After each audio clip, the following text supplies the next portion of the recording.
bright and sunny Tuesday morning. Do we have any first timers here with us? Anyone here for the first time? Oh, okay. We'd like you to introduce yourself. Hello, my name is Wendell Edwards. I'm Jackie Edwards' brother. Oh, that is beautiful. Oh, wonderful. Big brother, little brother? Only brother. Only brother, okay. Well, welcome and come back. He watches us. He watches us. Oh, yeah, okay, yes. Yes, we do have a streaming audience. Good morning, Dr. Coons. Okay, welcome to the Sam Stevenson Tuesday Morning Forum. I am Mary Johnson, facilitator, along with Laura McClady. Jackie Edwards Walton is here. Nathalie McElrath, and she's our timekeeper. Winston Robinson, Steve Johnston, Shay Abdullah, Gary Young. I think Gary Young is there. He went to meet. Oh, okay. We have Mr. Thomas Moore, our musician. Okay, thank you. Okay. The forum runs from 8:30 until 10 o'clock. At 9:45, we'll pause for announcements from the audience. Announcements can also be sent to sjohnston@tuesdayforumcharlotte.org. We always begin with a prayer. Z, will you grace us with the Oh, I'm sorry. Carrie said the prayer. I didn't know, I'm sorry. That's okay. Bow your heads, please. Heavenly Father, we thank you for this day. We thank you for this beautiful Holy Week. We thank you for the opportunity to be together. And we pray that may the words of our mouths and the intentions of our hearts give you praise and honor and glory in all that we do. In your name, amen. Amen. Thank you very much. Okay, today, and for our, I think we have one person who was here, who was a new person here, so I'm gonna go over the. Nathalie is our timekeeper, and she has the cards that she'll hold up. You have 30 seconds to ask your question, and then you all may provide an answer. We're gonna let them speak and give their, what they're gonna present, and then we'll take questions from the audience, and we do want you to raise your hand, and we'll call on you in the order that you raise your hand. Thank you. Okay, our guest today is Reverend Corine Mack. You may also know her as the president of the National Association for the Advancement of Colored People, better known as NAACP. Okay. And we have Miss Beverly Kerr with us today. Miss Beverly Kerr. And they are here to talk about an issue that is affecting our community, and it's sort of a silent thing that we don't know about until it happens, and it's called multiple myeloma. And I'm going to go ahead and let you two get started. Good morning. Okay, we do want you to use the microphone because we have a streaming audience, and we have many more people that are watching online, and then we have people that will be coming in, as you know. Good morning. Once again, I am Reverend Corine Mack, the president of the Charlotte-Mecklenburg NAACP. We're here to talk about a disease that is quietly and silently taking the lives of Black people specifically. Black people are twice as probable of having or being diagnosed with multiple myeloma, which is a cancer in the plasma and bone. And quite often, the individuals who finally are diagnosed with it are usually 69 years or older. But by that time, you're at an age in which they decide they do not want to use certain treatments because of your age. And so we are sounding the alarm in the Black community specifically to ensure that you get checked, especially if you are suffering with long-term or chronic back pain, possibly being diagnosed with anemia, having weakness of the leg, because those are some of the symptoms of multiple myeloma. When you think about it, there are people who quite often talk about my back hurts. We think it's simply, back pain, or maybe I may have worked too hard that day, but it could be something much more serious. And so last year, we did a multiple myeloma program along with the Multiple Myeloma Research Foundation out of Connecticut. We were also partnered with Actonay out of Alabama to bring in individuals who already have been diagnosed with it and to find ways to create a support system right here in the Charlotte-Mecklenburg area.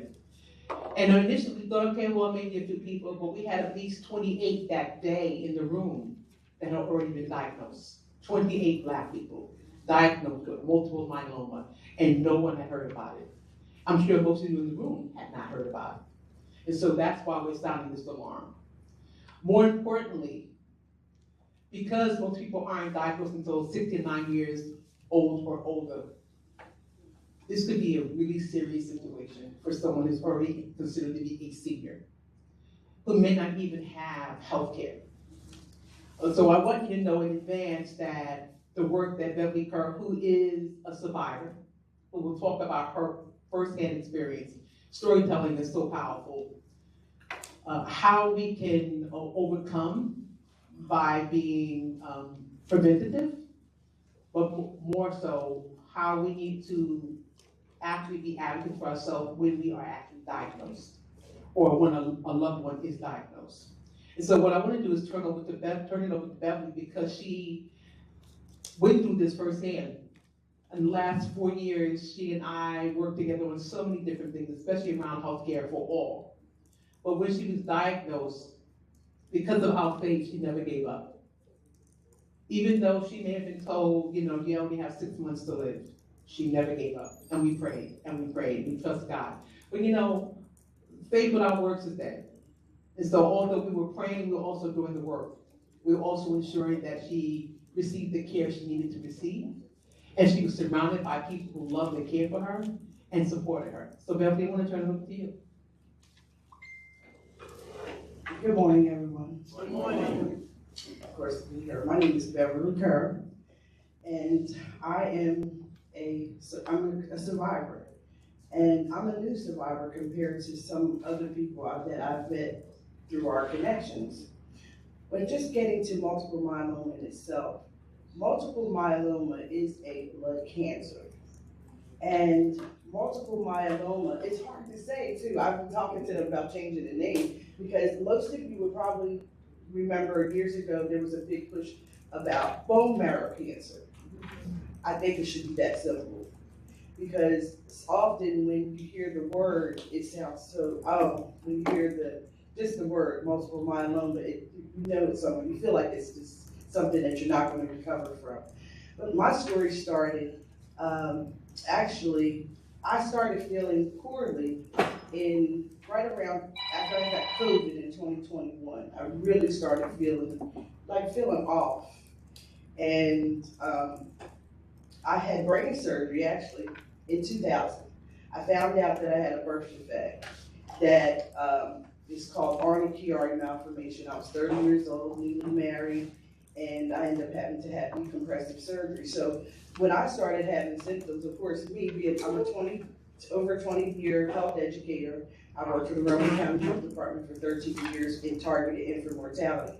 So my whole life has been about caring for our community, caring for our mothers and babies. So when I started feeling poorly, of course, I tell my girls, go to the doctor regularly, so I was going regularly. And I noticed myself that I started becoming anemic. And I was, so I went to my nurse practitioner and I was like, well, all of a sudden are my labs coming back showing that I'm anemic, and is there something we should be doing about that? Am I losing blood somewhere? So fast forward to, actually I had a dream. That's how bad God is. I had a dream June 3rd, 2021, about 3:23 in the morning, and it was about bones. I got up, I've got my phone, and this is timestamp right now, and I said, he said, the Holy Spirit talked to me about bones and wanted me to do a book about composition, so I'm working on a book called My Beautiful Bones now. But to make the long story short, multiple myeloma is, it presented for me as back pain. Pains in my legs, shooting, felt like something was fire was shooting up my spine. I got to the point where, my balance was off. Just every little thing was off. And I want you to all understand, I was pressing my PCP to listen to me, because I also felt like I had, I was having pains in my belly, and it became so bad, I started going to a masseuse, because I thought, okay, maybe it's just, in my head, maybe I'm just out of shape or whatever. Let me start doing things that I know how to do, especially naturopath. Start cleansing your body. We all end up just trying to become our own doctor. And so when the doctor say nothing's wrong with you, so you have to go back to the natural thing. But anyway, make a long story short, and getting back to this multiple myeloma. May, actually it was April 17th.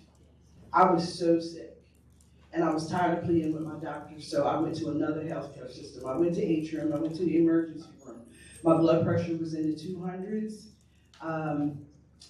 and that's all I knew. My blood pressure was, and they did a CT scan of my abdomen and all of those things. But guess what? They sent me home with abdominal pain. 2 days later, I'm back at the doctor's office. But the nurse practitioner I normally work with wasn't there. So I was greeted by another nurse practitioner, and she said to me, did they tell you what they found at the ER? I said, no. And this is 1 o'clock, around 12:30 in the afternoon, I'm by myself. She said, well, Beverly, I have some things to tell you. I said, okay. She said, well, they found 2 large tumors in your abdomen. They found you have a fractured rib. You have osteolytic changes. So, of course, I'm grabbing my phone, because at that point, those words were kind of over my head, in your bones. So that meant I had lesions on my bones. And I just sat there quiet.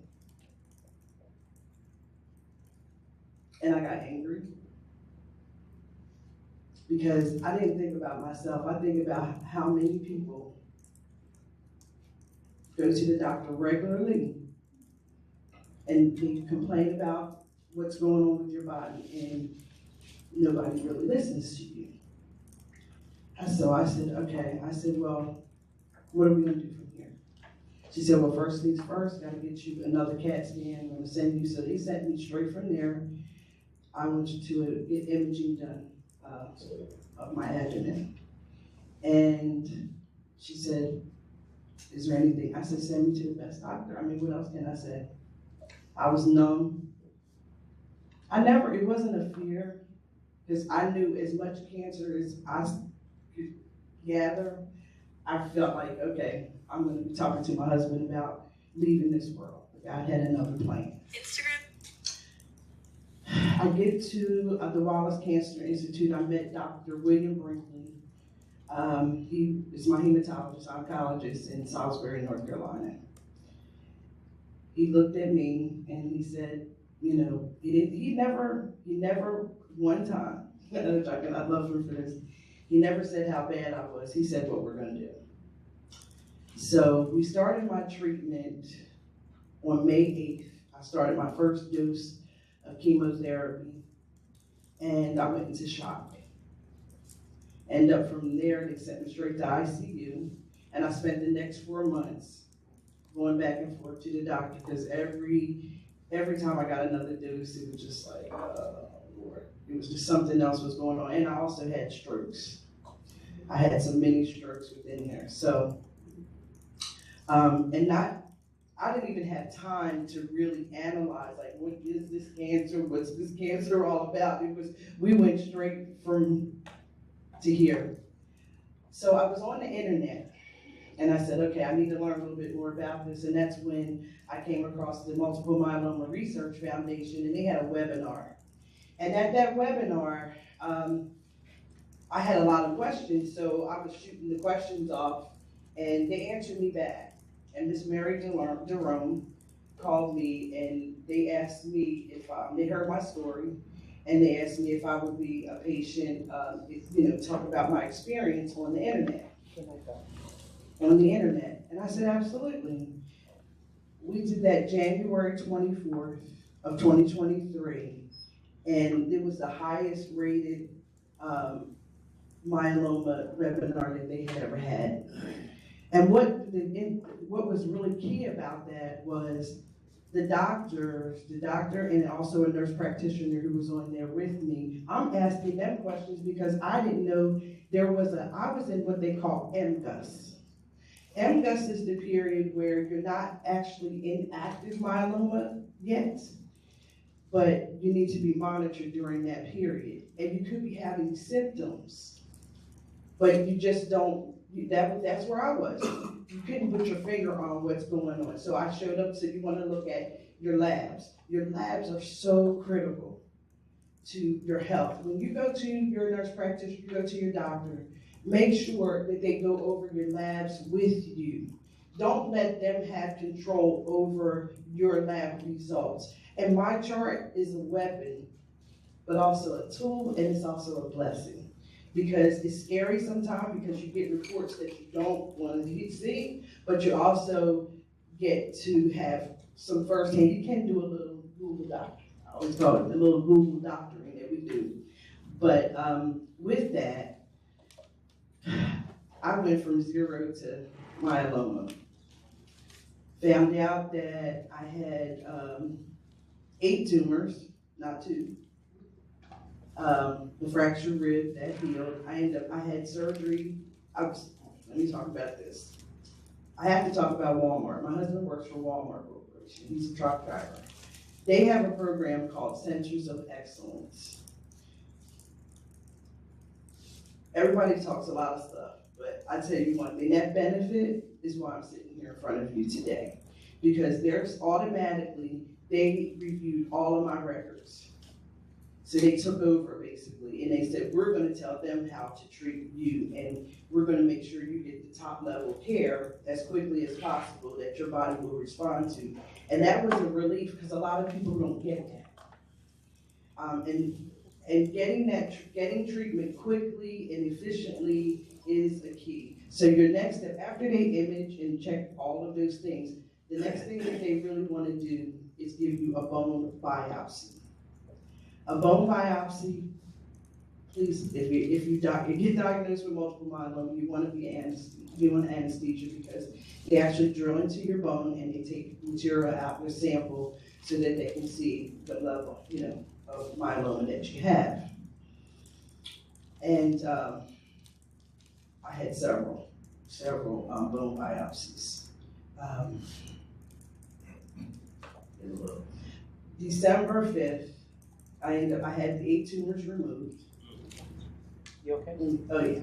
Oh yeah, we're getting into that. 8 tumors removed successfully. 8 weeks later, I was breast cancer scared too, before I left. But 8 weeks later, I was at the Mayo Clinic in Jacksonville, Florida. That's where I had my stem cell transplant. Everyone does not qualify for stem cell transplant. Everything has to line up because they may need to take your cells. I have a friend that passed away in October. She was in the Jackson, Mississippi area. They gave her so much chemo that it killed a lot of her stem cells. So she wasn't able to get a transplant, and of course we lost her. And it was brutal what she went through because they did try some of the newer treatments, but her body just completely rejected those things. And I have to say her name was January. She was the opposite of everything that I was going through. So that made me really want to fight and get out here and say, there is treatment, you can, and I'm in remission right now. Thank God for that. So the work that we're doing, Reverend Mack and I are doing, is to save lives. This is another one of those diseases. Multiple myeloma is second only to non-Hodgkin's lymphoma, but it's one of the most treatable cancers. So let's stop here for a minute, Beverly, because that's a lot to take in. And her story, though horrific, could be any story in this room, especially if you're suffering with any of those symptoms. I want to talk about what we did last summer, why it was so important that we did that program last summer. We brought people into Little Rock AME Zion Church, not knowing that we would find another 28 individuals right here in the Charlotte area suffering with multiple myeloma. It was informational and educational, and quite frankly, we left the room with a true spirit of love and unity, because people began to stand up and tell their story. And every single person that told their story talked about initially having something as simple as back pain. Simple as leg ache, thinking maybe they had done too much, they had walked too much, they had exercised too much. And every single one of them talked about how they had to advocate for themselves because their physician would not listen to them. Over and over again, they were getting tested, they were being examined, and they were being told, you can go home, it's nothing serious. So this conversation, I really wanted to be interactive, if that's okay, because some of you in this room may have some of the very same symptoms. We plan on doing another multiple myeloma forum, where we'll bring in physicians once again to talk about their responsibility, but also have individuals who are actually going through the journey as survivors of multiple myeloma. So Beverly told you a small portion of what she went through physically. There is so much more in her journey that was devastating, not only to her and her family, but to me as a sister in Christ, and understanding that we felt hopeless. We felt hopeless. But as a community, we came together to make sure that she got what she needed. And thank God for the physicians who actually said, we're going to take you into this program, we're going to give you stem cell surgery, we're going to do everything we can that may be new, but you are willing to go through the trial, and you pretty much will be a guinea pig. And thank God Beverly said yes, because she's still here with us. She's still here with us. And so can we have a conversation with folks who may be in a trial with multiple myeloma right now? Some of you may be in a trial, because there are trials. Some of you may know someone who may have transitioned due to a blood cancer or a bone marrow cancer, and you did not know it was called multiple myeloma. As you said, the name could be a little bit threatening and scary for folks. But I want us to realize that Black people are twice as probable of not only being diagnosed with it, but also dying because of it. We need to talk about the history of healthcare and how historically Black people have not received the same or a similar treatment that many times in the history of our healthcare system, there have been physicians who believe that Black people were able to endure more pain, which is absolutely asinine to me, but it is what it is. And the fact is, quite often when we tell someone that we're not feeling well, there's pushback. But we know our bodies more than anyone else, and we are really beginning to teach people it's your responsibility to advocate for yourself first. And of course, someone like myself will be the secondary advocate for you. But we want people to really begin to think about what is happening with their bodies. Immediately on feeling something different, you should be going to get checked. And I want to talk to the brothers in the room, because we know Black men, more than anyone, hate going to the doctor. Oftentimes, you will not go even when you're feeling horrible.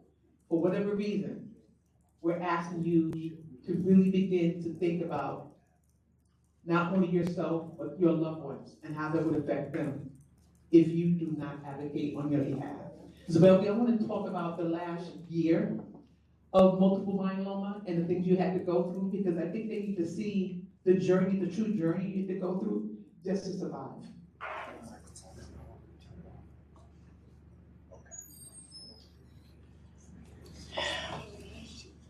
Over the past, I'm actually 2 years, as of February 19th, I'm 2 years out from stem cell transplant.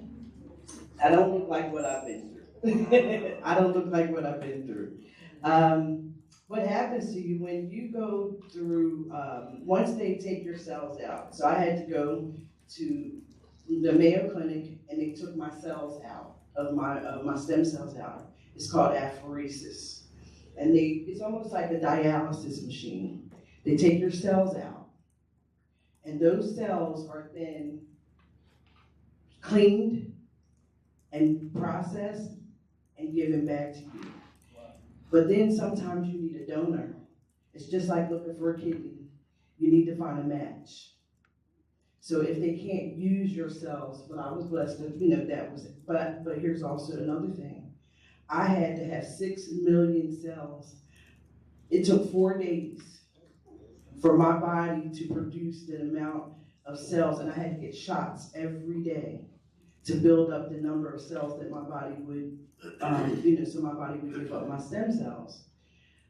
Some people walked in there and they got 13 million. Beverly, it took 4 days, and I only had 6,200,000. So the 3 million are still there in the Mayo Clinic, and they're using some of it for research, but those 3 million are sitting there in case I relapse, because it has a high incidence of relapse. So, and actually the survival rate for multiple myeloma is 5 years. And the average person is diagnosed at 69 years old.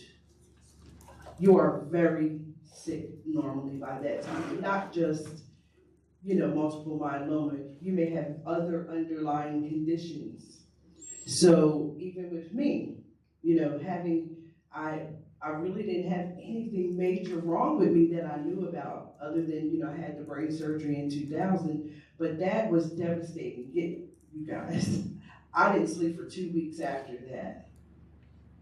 I had to constantly call the Cancer Institute because I would black out, and I didn't have actually a caregiver. That's another thing, the financial burden of this.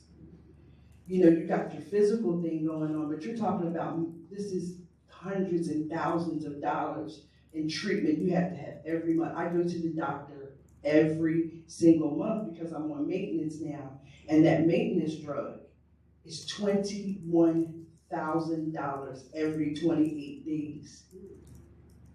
It's called Revlimid, lenalidomide, and it's the standard treatment after you have a stem cell transplant. So that has its thing. And then also with women, you have osteoporosis, right? So you already have you have weak bones, but guess what? This goes for your bones. So your marrow is completely turned, your plasma is completely turned into myeloma cells. So that's where the anemia comes in. So over the past year, I've been in maintenance. Also, your immune system is shot. It kills your immune system. You have to get all of your childhood shots over again. Yes. So I've had to have every shot, so I can't go around people. I would, and I hate wearing, I love people, and I hate wearing a mask. It makes me feel, and I'm claustrophobic, so I had to stay home. So then you had that period where you can't be around people, your grandchildren can't touch you, people don't understand because you don't look like. I think, for me, what's devastating about it is I don't look like what I'm going through. And for me to explain that to people sometimes, it's like, she may not be that sick. But then I also end up having some artery issues because chemo affects a lot of things. And these drugs can throw another cancer somewhere else. So I may not pass away from myeloma. The chemo may push something else, so you're constantly dealing also with the mental health side of this. I encourage people, when you're going through any kind of illness, anything, to seek, get you a therapist to help you walk through it, because a lot of times your family doesn't understand. And I noticed that with people, when you say you're sick, they hide from you. It's not because they're bad or anything. They don't know what to say. They don't know what to do for you. And a lot of times we don't know to ask for help. And then sometimes you go for help and you don't get it, especially from a lot of large these organizations. I had really good social workers at the Mayo Clinic, and they were able to, they linked me up with services and different things here, and also with Walmart, their program, they had a lot of resources that a lot of people don't have. So this past year, what I've really experienced the most is stress. Because the treatment is what it is. I'm in remission right now. I'm going to continue to be in treatment probably for at least another year or so with the Revlimid. It causes pains. I have neuropathy in my feet and my hands, and that is a side effect from it. You also can have a stroke because it can cause you to throw blood clots. So I'm on a blood thinner. I'm on a blood pressure pill, but that's it. But what about, it's affecting my kidneys, so I'm constantly watching my kidney flow because these drugs do affect your kidneys. So I was 80 and then it went down to 64. So I'm trying to watch my body, what my body is doing, and talking to the doctors and say, hey, did you notice that my EGFR is 64? You start to become an expert and on your own body, which is our responsibility. It's not their responsibility. They're not going to tell. I just want you to be clear. You are in control of your destiny and your health when it comes to cancer or any other chronic illness. As a health educator for over 20 years, you can lead a horse to water, you can make him drink. I can sit here and talk to you today, especially men. My husband right now is fighting stage 4 kidney disease. You have to be in control of your health care. You can't don't be afraid. A lot of times we're afraid to say anything about what's going on with us. But the MGUS phase, your fatigue. I used to talk to people and fall asleep. Literally, I didn't know what it was. I thought, I was like, I just don't have any energy. And that's a critical thing with cancer too. A lot of times you're tired, your body is tired, and it's like your battery is up and it goes to 0. I think fatigue is probably the #1 symptom because you're not supposed to do that. You're not supposed to be exhausted. If you are exhausted, go for blood work. Find out if something is going on. Also, I had them test me for lupus as well, because sometimes it mimics, and I started talking about family history. A lot of times we don't even talk about family history. Obviously, I found out doing history is that there was cancer. It could have been multiple myeloma, but they didn't call it that then. In your family. So that's why they asked you all the questions about who has this in your family, all of those different things. They're asking you those questions because of the likelihood. But environmental, IMF is another organization that I'm also a part of, and we have a very strong support group here in Charlotte, the International Myeloma Foundation. They environmental, so that's also with Reverend Mack. We need to make, like in our communities where our water is maybe polluted more, the stress levels, also high cortisone stress, can make you very, very ill. These are the things that I'm worried about now after treatment, because I'm like, I don't want to get stressed out. I don't want my body to start throwing a lot of cortisol in my hormones, and even for women and men. I never want to leave out men, because they always seem to get short end of the stick. Even with multiple myeloma, you're more likely, black men are more likely to get it than black women. So we lose a lot of our men, and it's hard. It's a hard thing to die from because it's very painful.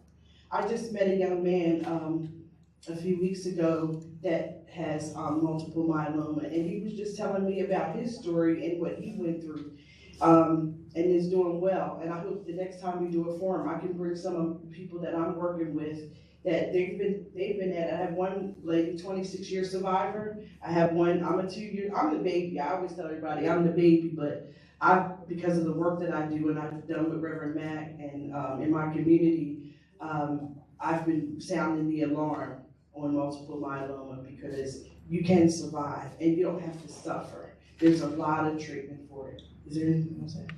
I would love for an opportunity for questions from the floor, especially for those who are, first time hearing about multiple myeloma. Are we going to She conducts the questioning. Okay, I will. Miss Mary? I'm actually Thank in a you. study, because they came to, I was at a health fair, and the, I forgot the lady's name, but she's from the. Adrian? Yes. Yeah, I'm aware of that study. I was gonna talk about it. Go ahead. Oh, okay, yeah. And they, took my blood and they told me that I had some markers in there that, indicated that I could eventually have it. I don't have it now, but I could eventually, so they're just following me right now. So You're in the trial study right now? yes, Okay. yes, so I don't know how that's gonna go, but. We're gonna trust God that it stays, that you don't have any. Right, I haven't had any. Okay. Our first question is, Ken. Good morning. As a 2-year survivor of prostate cancer, I'm doing very, very well almost. And I remember it's probably about 20 years ago, I think, that I first met a group of folks who were part of an organization of blacks with multiple myeloma. And I don't remember any of their names now, but they were all doing very well at the time. They had a very collective group of people that were all black. So as a brother, I always talk to brothers primarily about prostate cancer, because that's one of the things that affects us, probably more directly because of whatever reasons. But to what extent are you finding even younger people, younger than the range of most affected, who may demonstrate some of those, as Mary has said, those markers that can get ahead of the game? Let me respond to that. At the event that we had, at least 1/3 of the individuals in the room were in their 40s. And so I quietly began to do a study, an environmental study, because what we did was we found what those folks lived at. We wanted to ensure that we checked not only water, but the entire environment, the soil, right? The housing, those types of things. And when we do those kinds of things, at least with the NAACP, we do everything very quietly. Because clearly, if you sound the alarm too quickly, folks will cover up when there's a problem. And so that's what we've been doing, quietly looking at any clusters of myeloma in the Mecklenburg area. Good morning. 2 questions, I guess. What age would you suggest that men start getting tested? And the other question is, you mentioned that you had a cracked rib. Was the cracked rib from the tumor? Okay, yes. The cracked rib was from, your bones become spongy, Brittle. because the myeloma has weakened the marrow, and that tumor was eating at my rib, yes. And the other question that you had,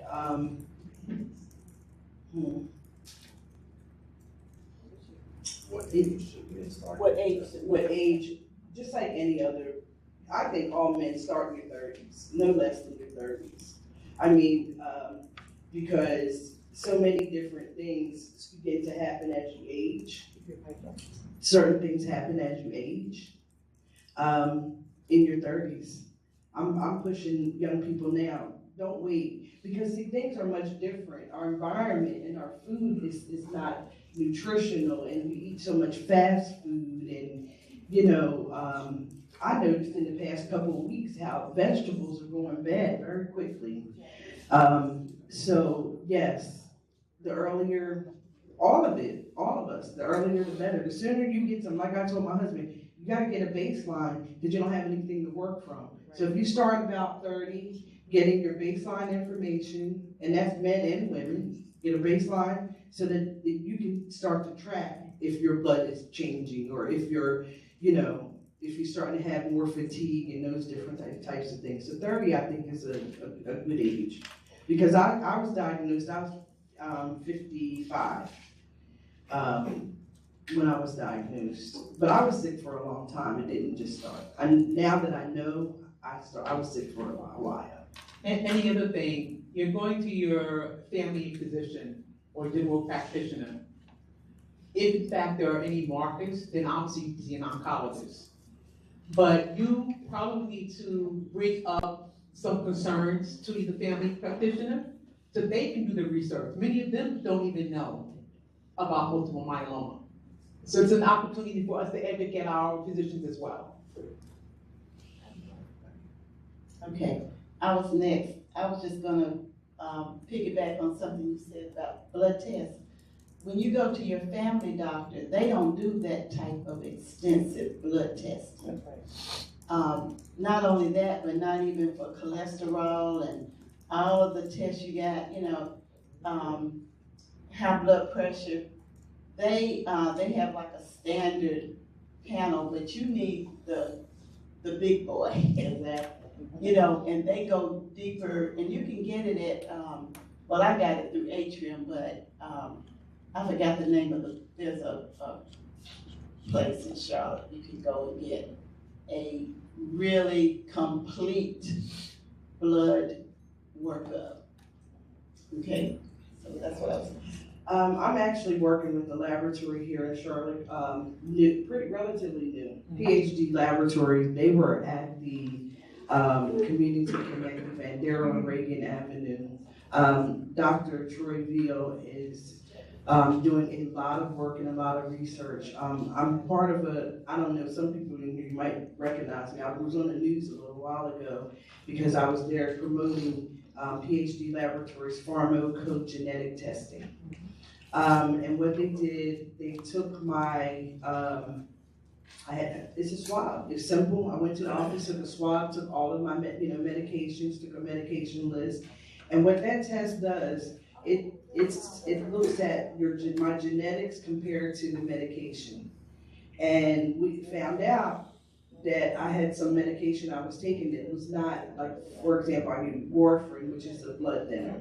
I cannot take it, completely contraindicated for me. And I know that to be true because my sister has had several strokes throughout the years. She can't take it. And actually, genetically, you're closer to your brothers and sisters than you are to your parents. That's another thing so a lot of things that happen with your brothers and sisters, if something happens with them, you need to start, kind of getting tested. So my family has been tested, getting tested for multiple myeloma now. Also, the test that you're talking about, the study, I met Dr. Pete Voorhees at a community event, and they have done a sample of the community because they're trying to catch people at MDUS, which would mean early treatment, early monitoring. So we are making headway. That's what that is about.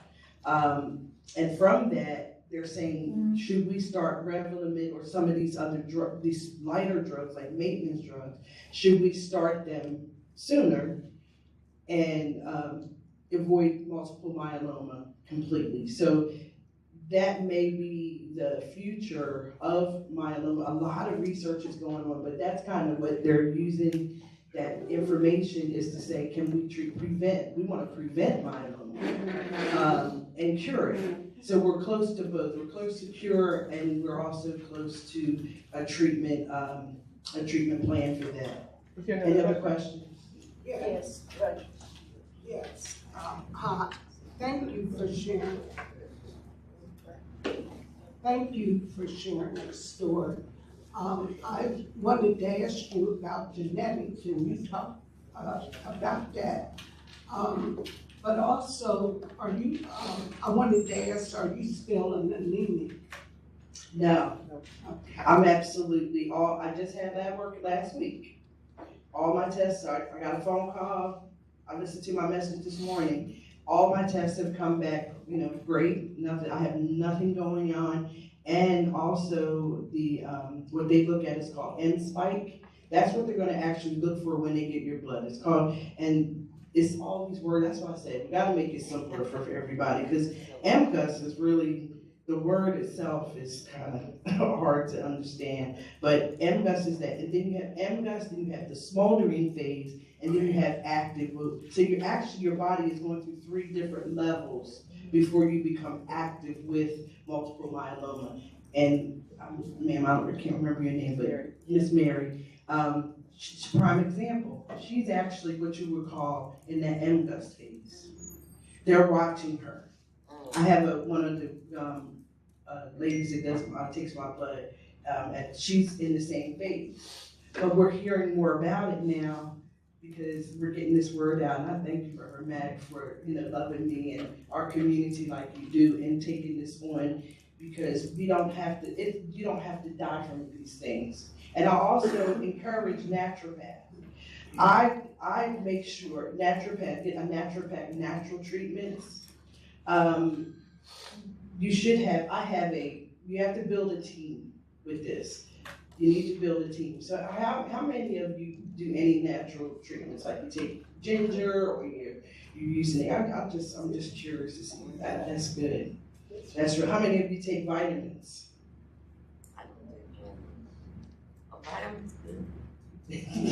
Yeah, vitamins. We definitely need them. And I mean, realistically, we trust our lives to people who, just like Reverend Mack was saying, they do not, it's basic. And also Miss Mary was saying, the treatment that you get when you go to your nurse practitioner, number one, this is me, my opinion, I will never go to another one again.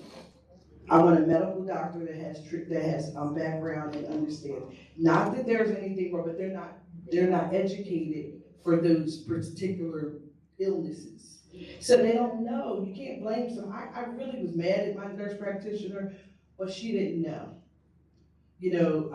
And plus I was too friendly with her also. I think, I'm being honest. I mean, you get personal with people and you're just stressed out, you get home, go sleep, or, make some lifestyle changes, walk more, but I kept saying it. I'm talking to people and I'm falling asleep. But it's like my battery would just go down. So make sure that you are in control of that. I wish I had some slides for you today, but second most, multiple myeloma is the second most common cancer, 36,000 cases, new cases in 2023. It represents 1.8% of all new cancer cases in the US, median age 69. But 5 years ago, there was 39,000. So the numbers are going down. Now that we're bringing awareness and people are getting checked, we are able to either intervene or prevent. That's a good thing. We're running out of time, so if we could ask you to keep your answers a little shorter. Okay. Thank you. So are there any other questions? Yes. Yes. Question here. Good morning. You're talking a lot about the blood, and in our community, sickle cell is another one of those things. In the studies and stuff that's been going on, do they find any kind of a correlation between the two, or? No, sir.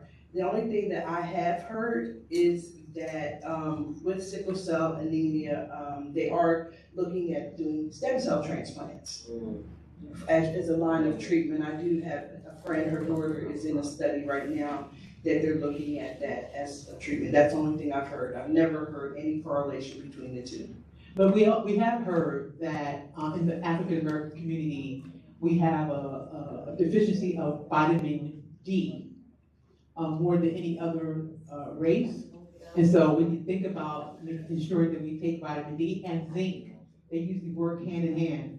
And if you remember, during the COVID scare, we were told the same thing, that vitamin D and zinc would help you avoid getting severe or long-term COVID.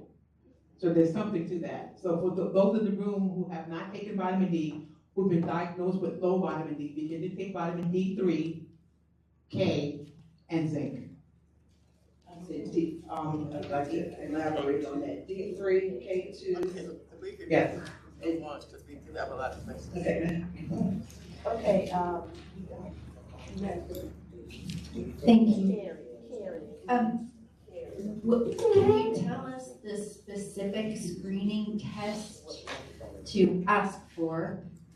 Number one, what kinds of tumors? You mentioned the tumors that you had. What kinds of tumors? And also, is this more prevalent in the Black community than other communities? It is more prevalent in the Black community. Black people are twice as probable of being diagnosed with multiple myeloma, so it is more prevalent. In terms of the test, Beverly, why don't you talk about the actual test that you took that finally had your doctor understand was much more severe than back pain? I'm gonna go straight from this to that way. You need a complete blood count test, which is called a CBC.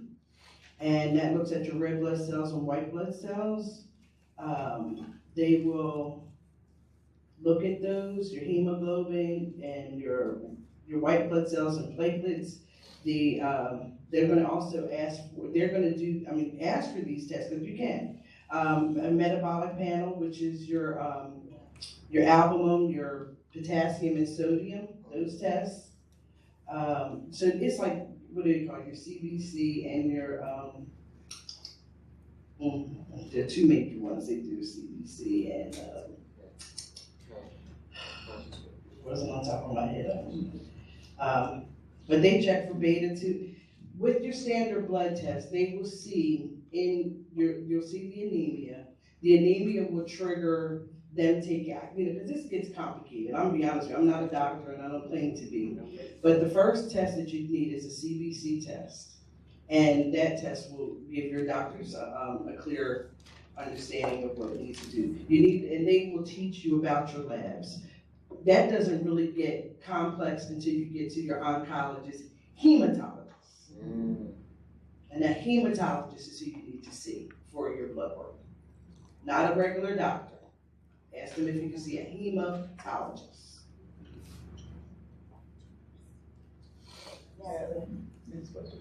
No, she said something else. What kind of tumors? The kind of tumors that I had, they're called osteolytic. So they're like,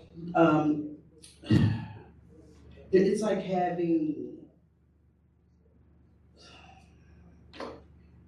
they're like eating at the bone. And you only can see that with, with x-ray or whatever. It just eats through from the myeloma, the myeloma inside the bone, in the marrow, kind of weakens the bone in different places. A lot of times people will find they'll break a hip or they'll break a large bone and they'll see it in an x-ray.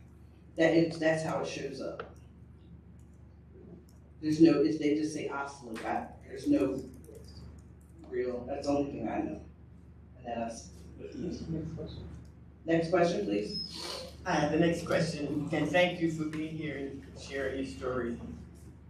My question is, number one, did you say CBC or CBC? CBC. CBC. Okay. Complete blood count. Is there a name for that screening?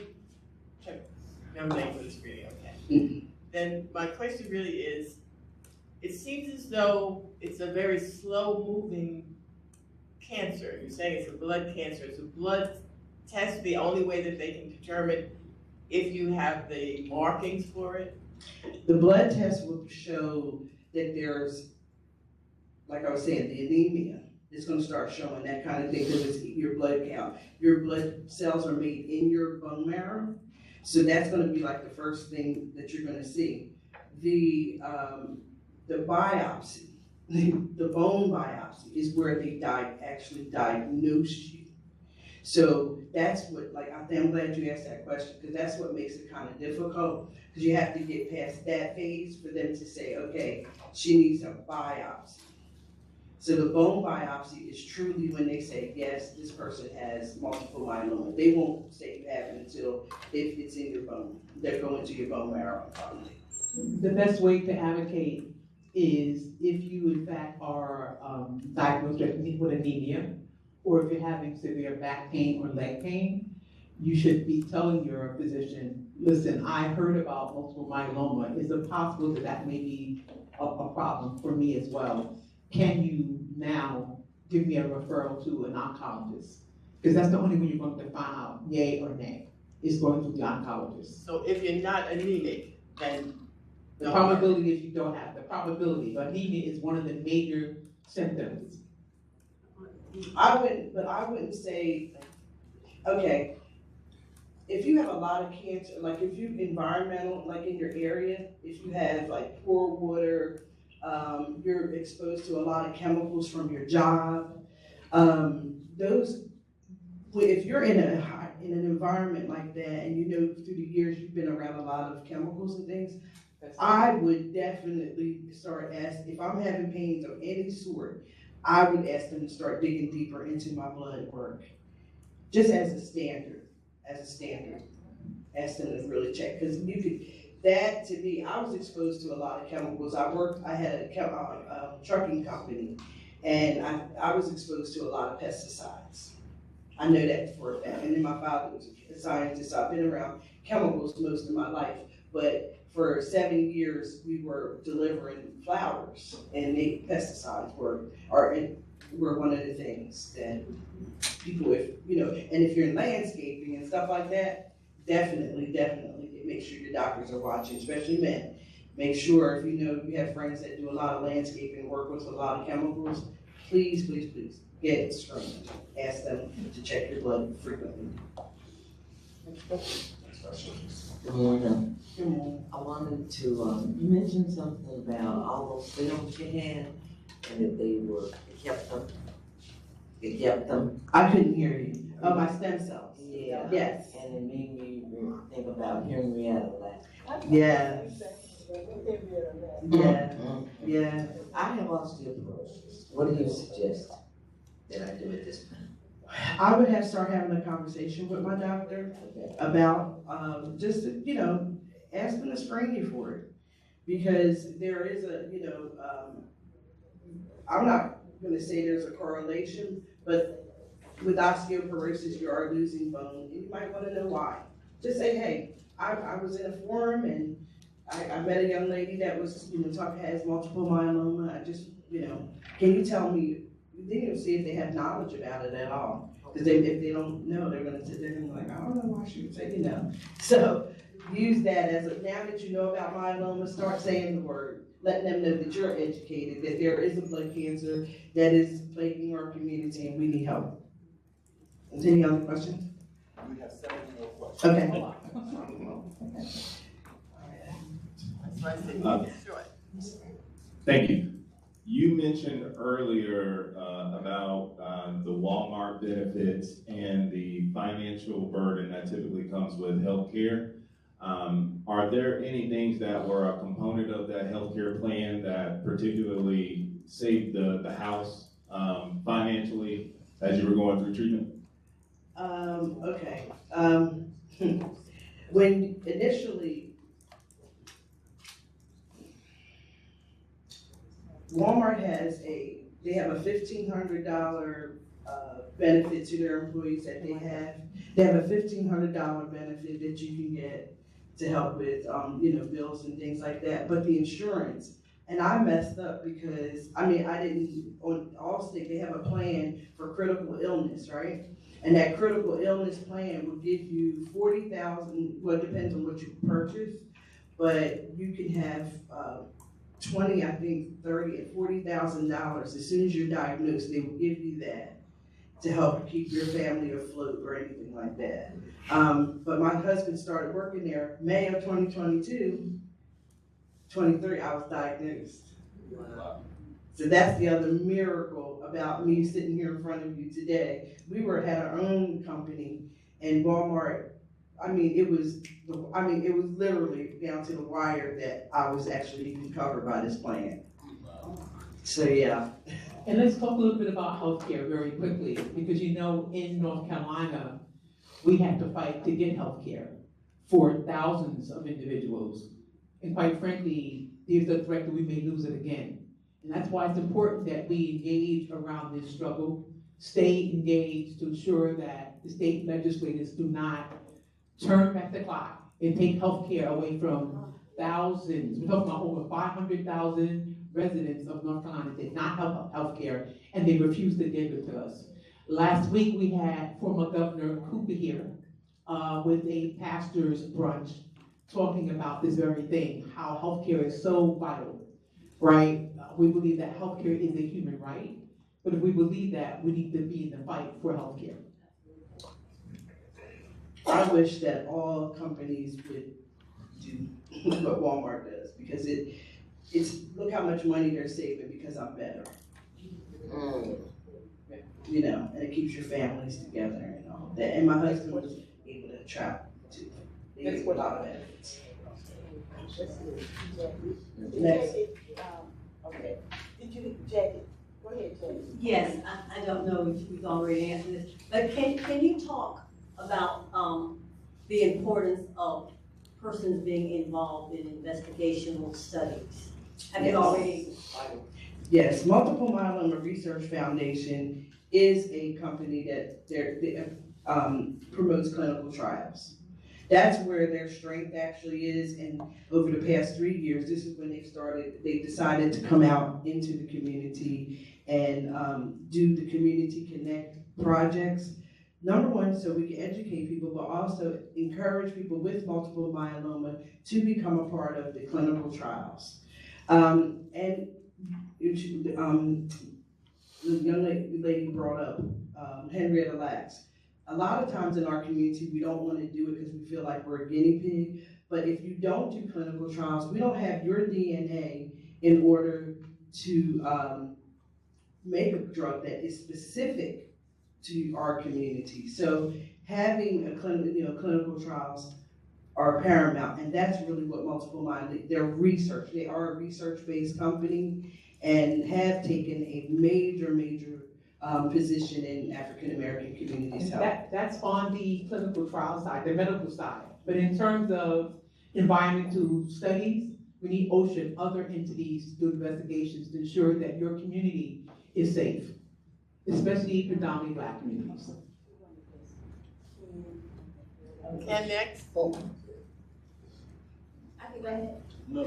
I find it interesting that you talk about the Walmart health situation. And Walmart has been on some of the firing line of civil rights organizations calling for their for such things as boycotts and so forth. And so my question is more toward you in terms of how do you balance that act between when we jump in the front of the line and start talking about boycotting organizations, groups, and businesses, when a significant number of their employees, like your husband, if they were to be boycotted, a lot of the things that could be as fallout of that would be people losing lives, not just jobs. So when does that depth of thought come into when we make these proclamations, let's boycott, so and so? It is a balance. Walmart can be good on one issue and horrible on another issue. And that's okay. For me, it really is about advocating for Black people in the intersectional harm. So where they may benefit a family like the Kerr family around healthcare, they may be harming Black people around economics or housing. And I'm able to have those conversations on that specific issue, thank them for what they did here, but admonish them on what they're doing over here. And I think it's important that we understand that, right? That there are intersectional harms that happen in the Black community. I call it violence. A lot of times people just say, what they did was not right. It's a type of balance. Anytime people are impoverished, anytime people are harmed, it is a level of violence and continual trauma. Every Black person in this room has been carrying trauma for decades. We're resilient people, so we keep moving. We keep moving, and sometimes that trauma shows up at the least expected time. In her case, it showed up in her body. But as she talked about earlier, she had a lot of stress. Well, she's a community advocate like I am. And she's doing it in Cabarrus County. Okay. Rowan and Cabarrus County. And so the level of stress that she was going through, she thought it was just, I'm tired, I'm fatigued because I'm working so hard, not realizing there was something happening in the body. Every Black person in this room, we are a unique people. Very often we forget about ourselves. Whether you're doing this work or some other work, oftentimes we forget about ourselves because we are so involved in helping someone else, whether it's our children or our grandchildren or our community. We must take time for ourselves. Self-care is so important. Again, self-care is so important.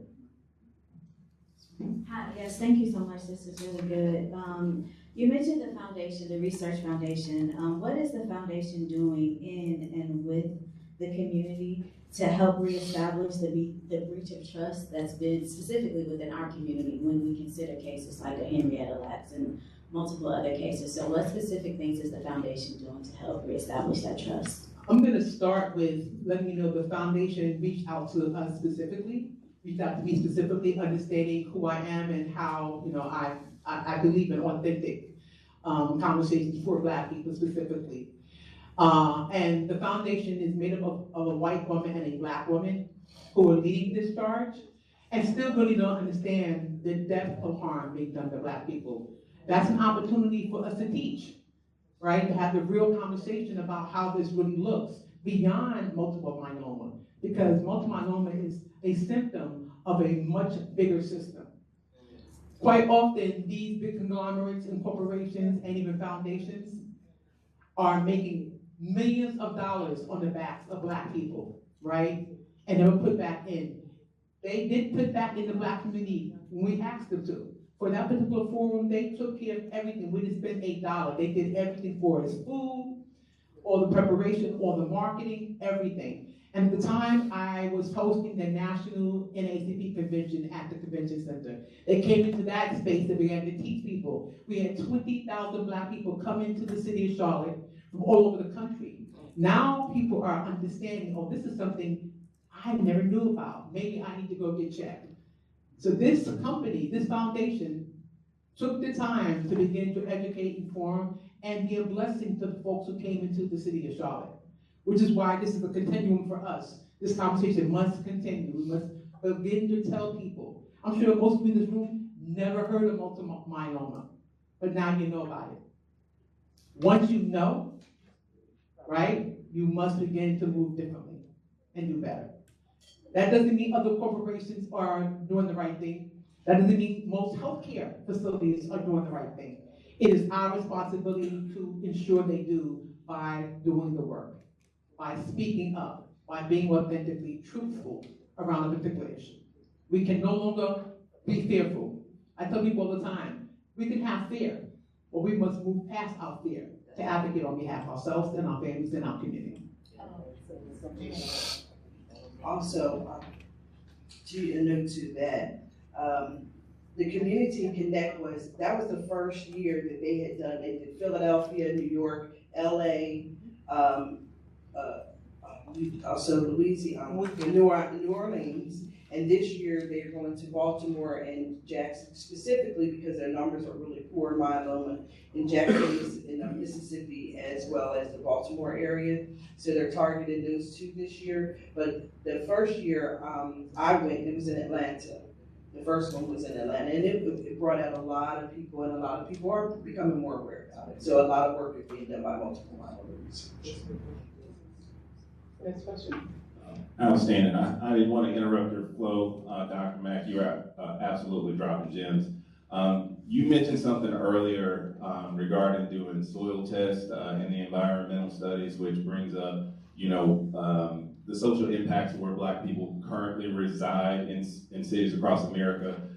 What results or trends are you seeing early on in these environmental studies? Contamination, contamination, contamination. Understand, historically, it is predominantly Black and indigenous communities where there are dumps. and we don't even know about it.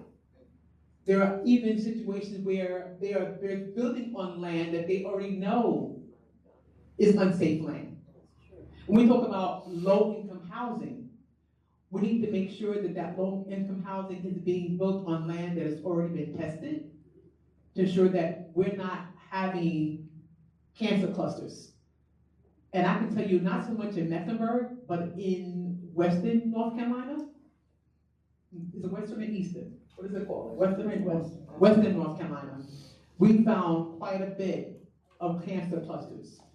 In addition to that, in the state of North Carolina, biomass plants and wood pellet plants were allowed. That also causes cancer.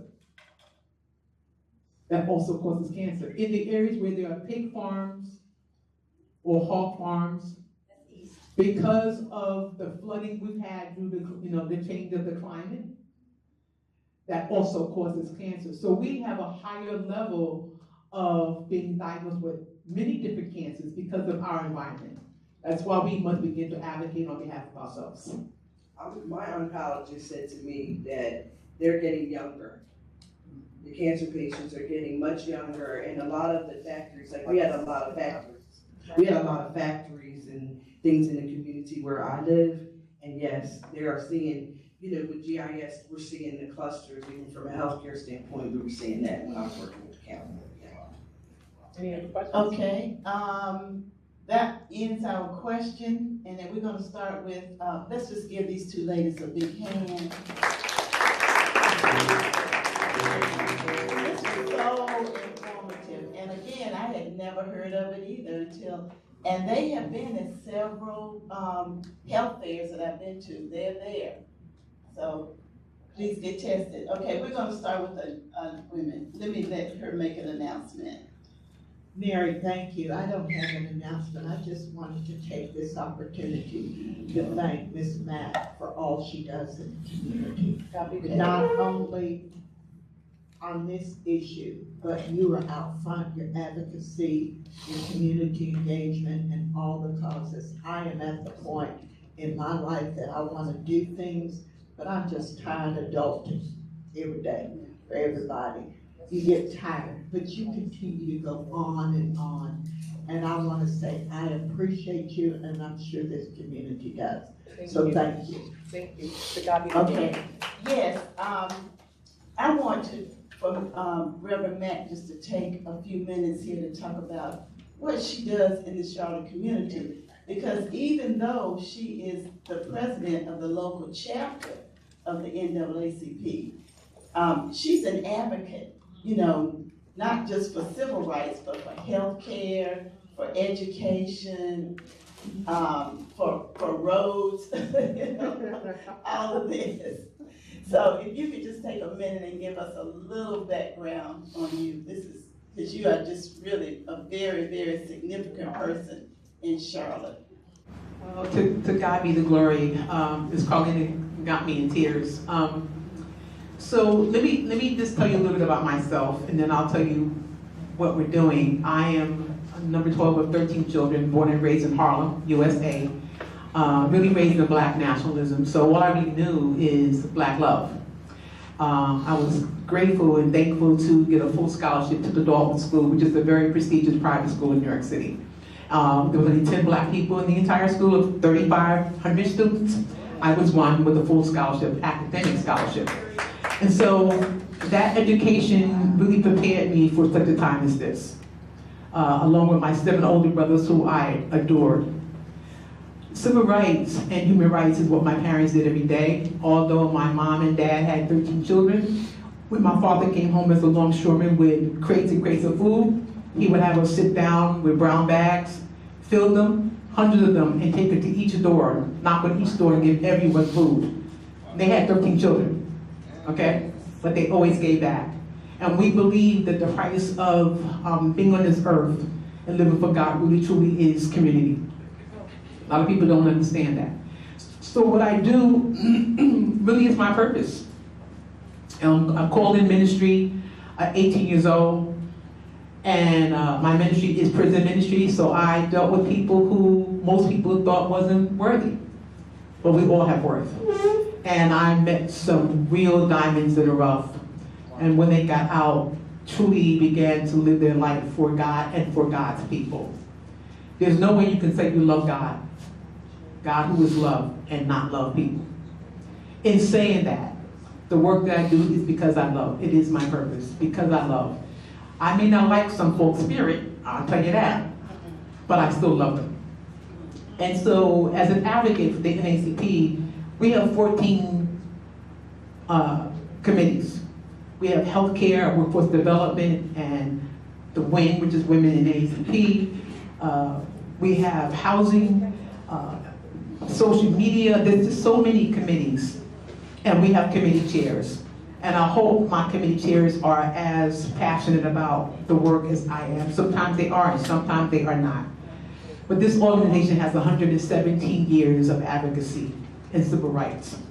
I'm just one president, and I happen to be the first vice president of the state, North Carolina State Conference, so I'm over the state under President Deborah Maxwell as well.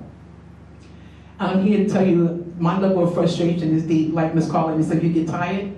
And I tell you, I'm 68, I'm hoping to make it 69 in September. I'm tired.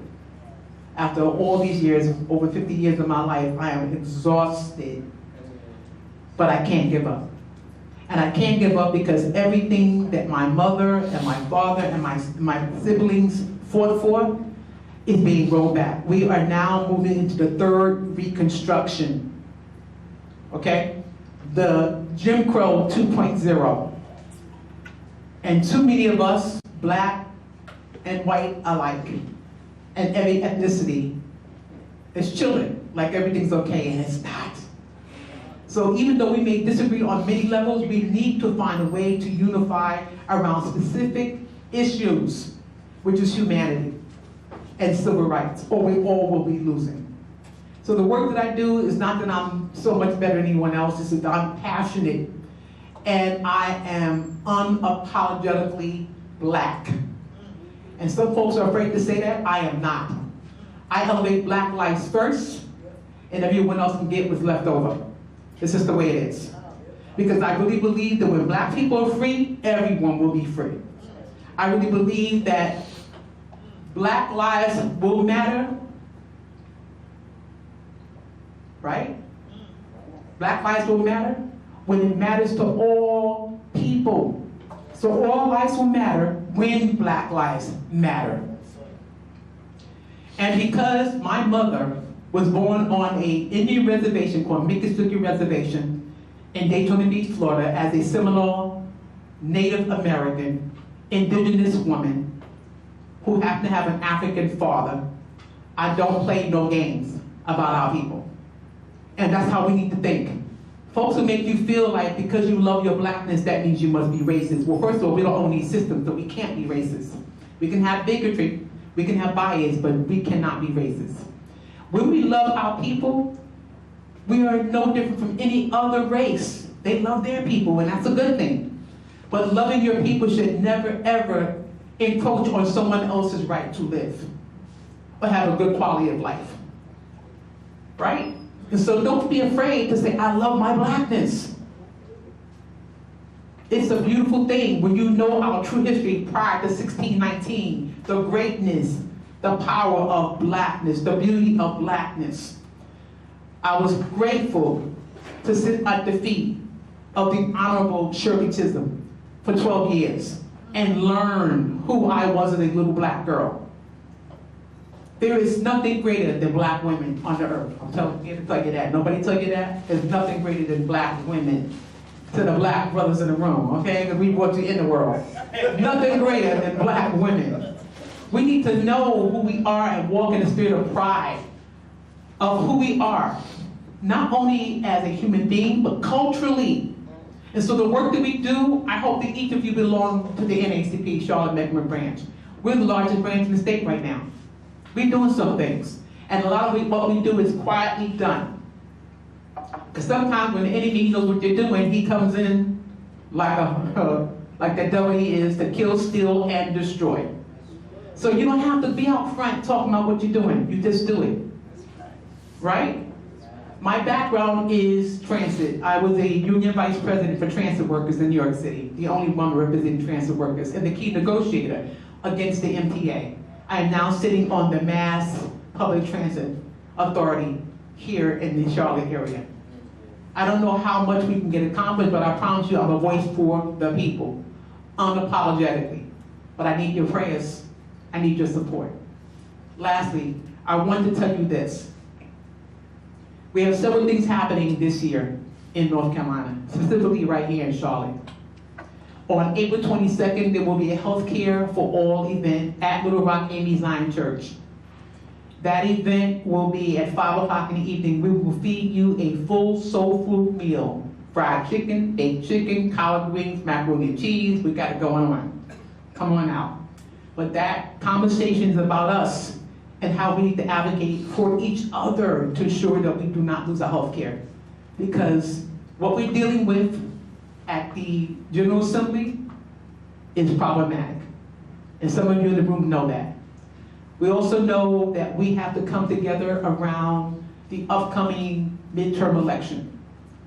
We have key positions like Anita Earl's position in the Supreme Court that we must make sure we protect. We know that we can change the trajectory of the General Assembly if we vote for the state legislators.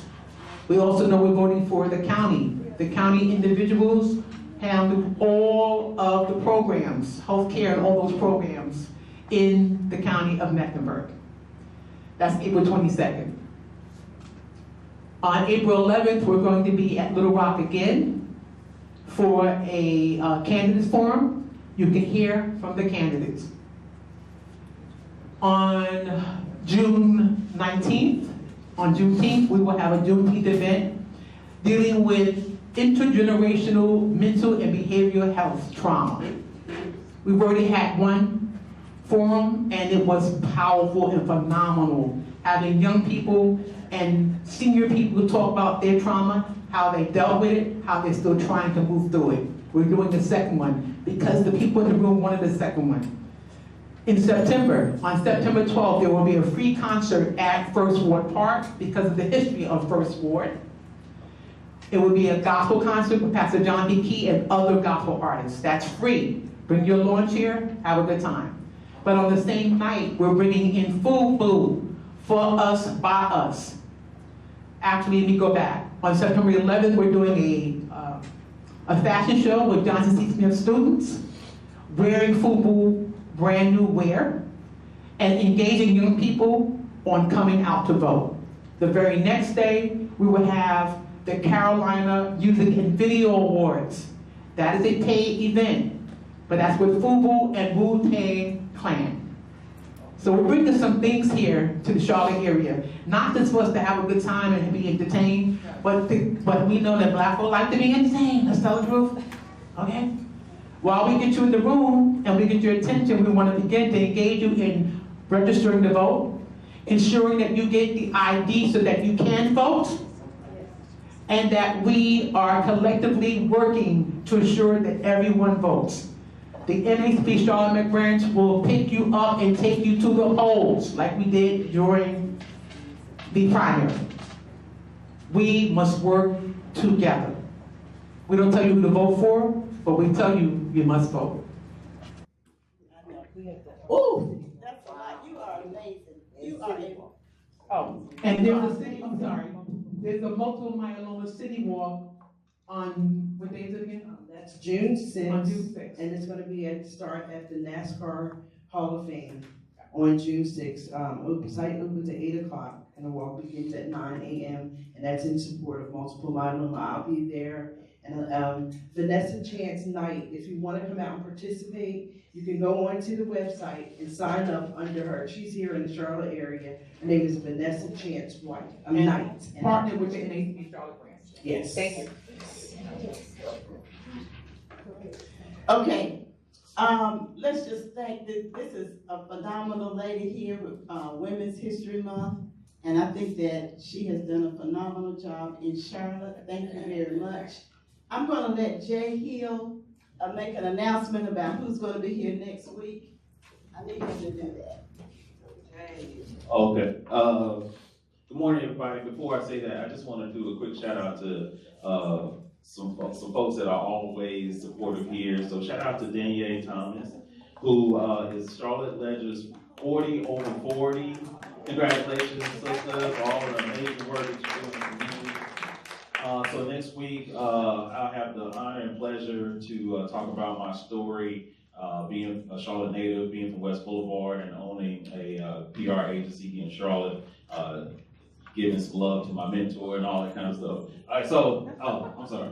See me next week. I'll see y'all then. Okay, thank you very much. Jackie, Yes, I'd like to, we need a little bit of money for coffee. But I also wanted to let you know, Reverend Mack, that Naseef Majid and my brother, they were prison chaplains for the state of North Carolina. And if not for them, many of our brothers and sisters would have even more difficult time. I also want to remind us that last week Blanche Penn was here, made a presentation when her son was in the hospital and he had a heart attack. And so please continue to pray for her, because she's out here, but she needs our support and prayer. Amen. Okay, thank you very much. Remember, next week, we have Jay Hill talking about his journey. And everyone have a wonderful day. Thank you. Thank you so much. The clock exactly. I have some materials here about multiple myeloma if you're interested.